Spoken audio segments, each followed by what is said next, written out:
Duncan McPherson, frozen in time. August 1989. The Stubai Glacier in Austria was covered in fog so thick you could barely see beyond your outstretched hand. Duncan McPherson, a 25-year-old former pro hockey player from Canada, had just rented a snowboard and taken a lift up the mountain. That was the last moment anyone saw him alive. Duncan was no reckless tourist. He'd been a first-round NHL draft pick back in 1984, and though his career had been interrupted by injuries, he had just accepted a coaching position in Scotland. This trip across Europe was meant to be a short adventure before starting his new chapter, but that trip ended in one of the most mysterious and chilling disappearances in outdoor history. When Duncan missed a scheduled meeting in Dundee, his family immediately knew something was wrong.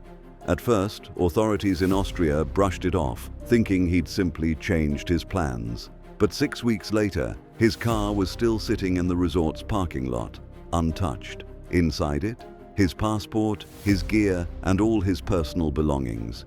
It was clear Duncan had never left the glacier. Search teams combed the area, but glaciers are ruthless. Every few hours, new snow buries every trace. The landscape reshapes itself. No clues, nothing. Authorities eventually closed the case, saying it must have been a simple snowboarding accident. But Duncan's parents, Bob and Linda, weren't having it. They didn't just grieve, they fought.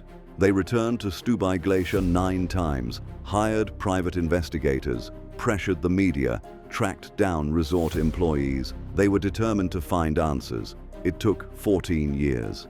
Then, in 2003, a resort worker noticed something sticking out of the ice. A glove. Beneath the ice was Duncan's body, perfectly preserved by the cold. Alongside him, his clothing, wallet, and a snowboard, damaged and partially buried. At last, the glacier gave him back. But that's when the questions really started. Officially, the conclusion was simple. He fell into a crevasse and got buried. But why was his snowboard found damaged? Why did some witnesses say it had been returned before his body was found? Why was the area where his body was discovered in the same path used by snow grooming machines? Some investigators began to wonder, was it possible Duncan was accidentally struck by one of those machines in the fog? And if so, was it covered up? His parents never got the full truth. But their story, and Duncan's, is now part of a haunting book called Cold a Long Time, a record of a family's refusal to let grief silence them. Even now, over 30 years later, Duncan McPherson's story stands frozen in uncertainty, a collision of snow, silence, and possibly secrets. Geraldine Largay, lost just off the trail. Geraldine Largay was 66 years old when she set out to fulfill a lifelong dream, to hike the entire Appalachian Trail, over 2,000 miles of forest, mountains, and rugged terrain. For Geraldine, a retired nurse from Tennessee, the trail wasn't just a physical challenge, it was something spiritual, a journey of personal growth and connection with nature. She loved hiking, she planned carefully, she had gear, food, maps, and years of preparation behind her. But on the morning of July 22, 2013, while hiking through a remote part of Maine, she stepped off the trail for what should have been just a moment to use the bathroom. It should have taken 5 minutes, but in the dense Maine forest, a short detour can become a maze.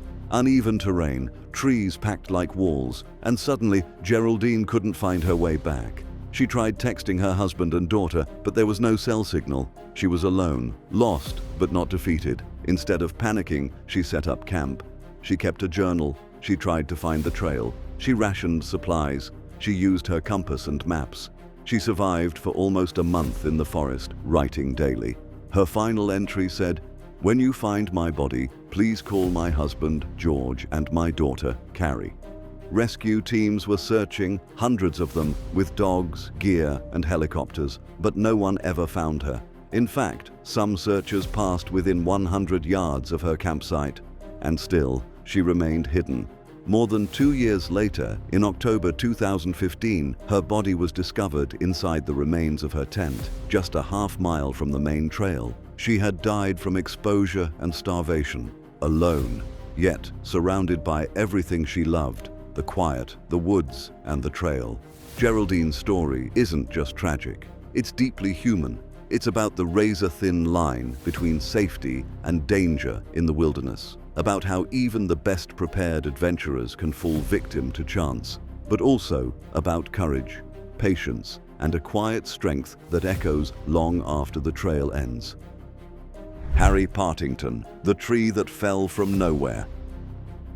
October 8, 2024, started like any other beautiful autumn day in Yosemite National Park.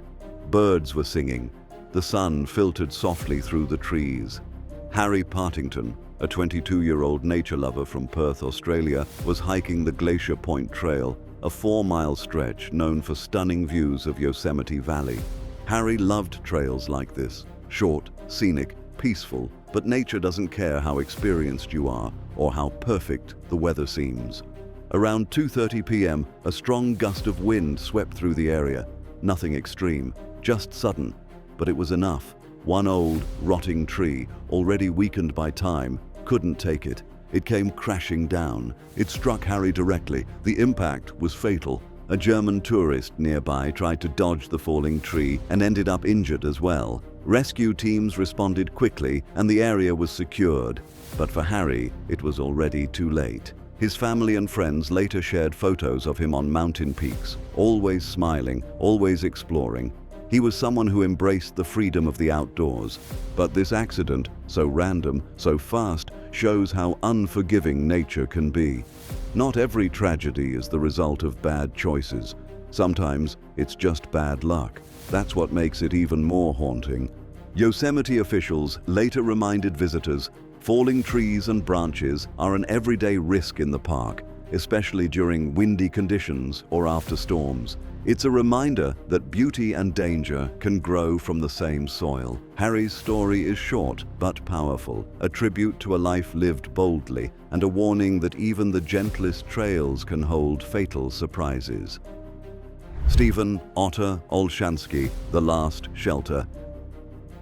Stephen Olshansky, better known on the trail as Otter, was a legend among long-distance hikers. He was 59, a veteran, and on his 5th attempt to thru-hike the Continental Divide Trail, one of the most grueling and remote trails in the United States. In November 2015, he entered the high mountains of New Mexico near Cumbres Pass. By then, winter had already arrived. Waist-deep snow, wind that could slice through layers, and temperatures dropping fast. Otter didn't turn back. He was passionate, determined, maybe too much. He pressed on, but the snow got deeper and his strength began to fail. Eventually, he reached a long-abandoned restroom building at the lower Lagunitas campground. There, with no other shelter, he locked himself inside. He started a fire using bits of wood and scrap metal. He rationed his food, and he wrote. His journal captured every step of the fight, the storm outside, the creeping cold, and his weakening body. In one entry, he wrote, "I considered giving up, but then stopped. Maybe I just want to see one more sunrise." That says everything about him, about his soul. He knew the odds were against him. Still, he fought.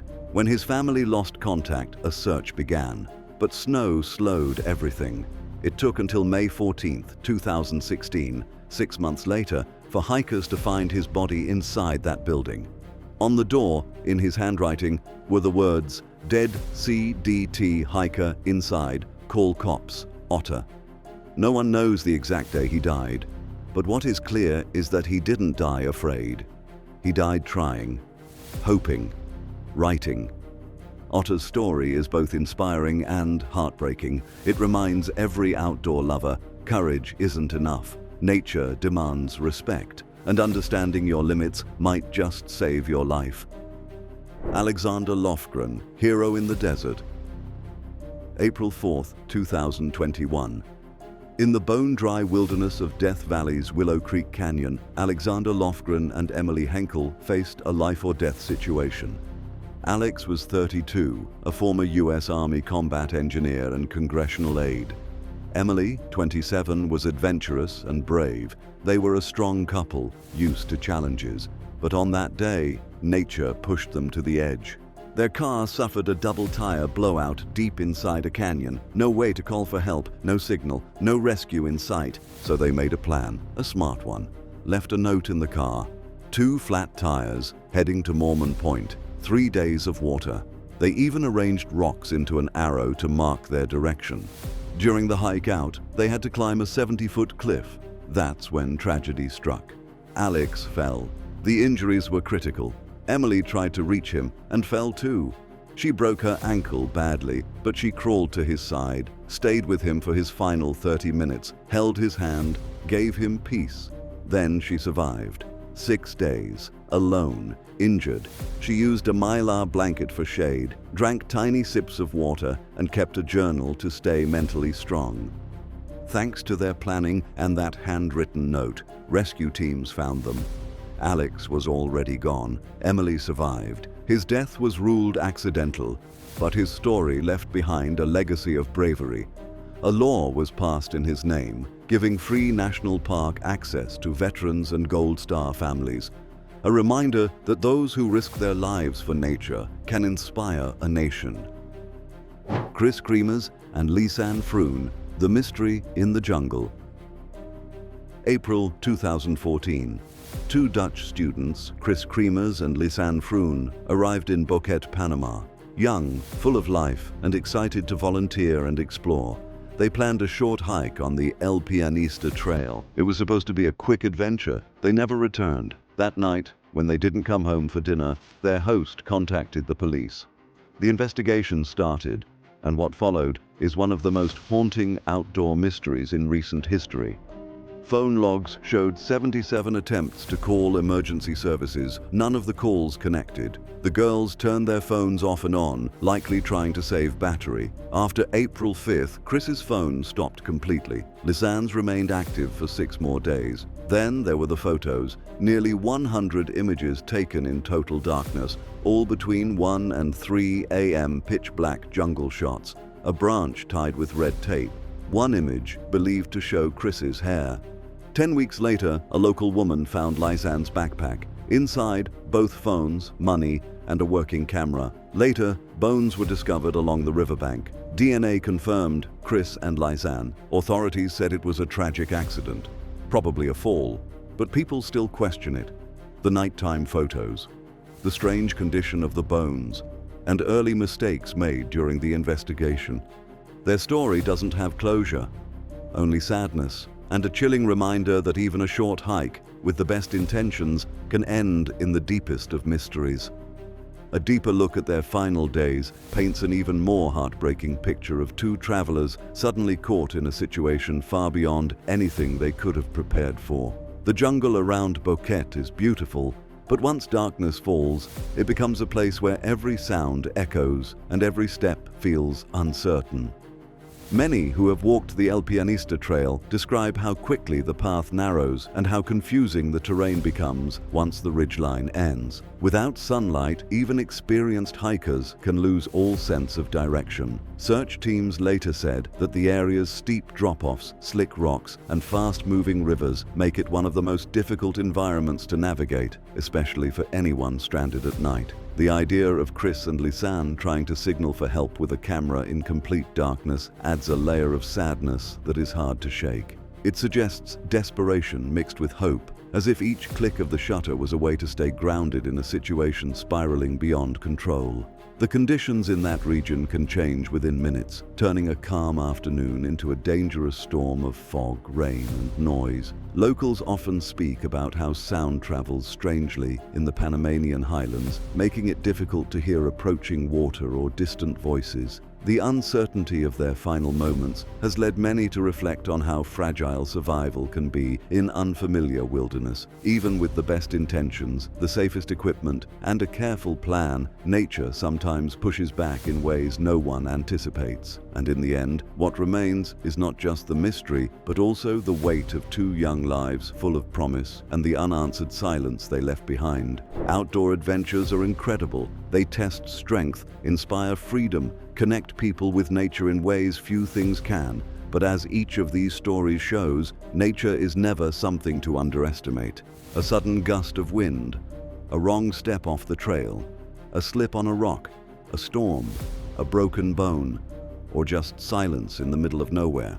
Whether it's a crevasse in Austria, a maze-like forest in Maine, or a desert cliff in California, one small decision can make all the difference. These stories aren't just about loss, they're about love, strength, survival, and the deep respect we must have for every wilderness we enter.